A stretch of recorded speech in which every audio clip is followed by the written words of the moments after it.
Grimsa nga koha e keqe. Kujtim nga miku jon, inxhinieri i nderuar Orhan Sakiqi. Recep Jella. Thuhet se njeriu mesatar gjatë jetës së tij njeh rreth 2000 persona.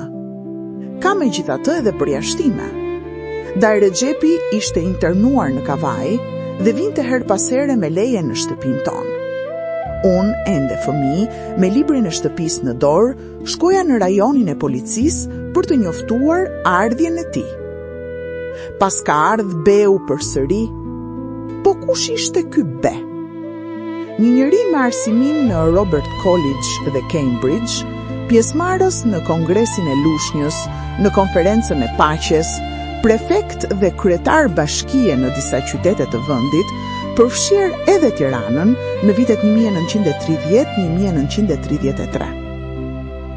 Ishte ai që mbajti fjalën në përurimin e legatës amerikane në Tiranë më 1930, legata e parë në botë që ishte pronë e shtetit amerikan.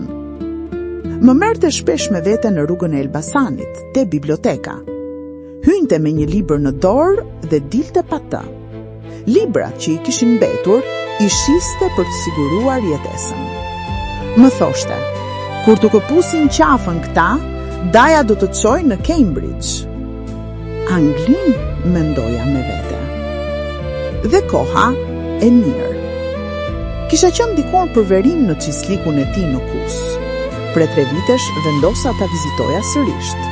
Aty gjeta një grup burrash që rinin e pinin duan. Më duket se këtu ka qenë shtëpia e Recep Jellës. U stepën dhe u larguam paksa. Atëherë u thash, mos kini merak, unë nuk jam trashëgimtari i Recepit, jam ardhur vetëm për kujtime. Shtëpia nuk ishte më, as vreshta e bukur, as pylli.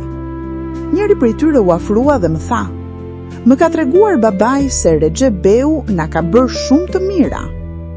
E pyeta, po ju a e keni parë ndonjëherë? Ai buzëqeshi lehtë dhe tha fjalinë e njohur.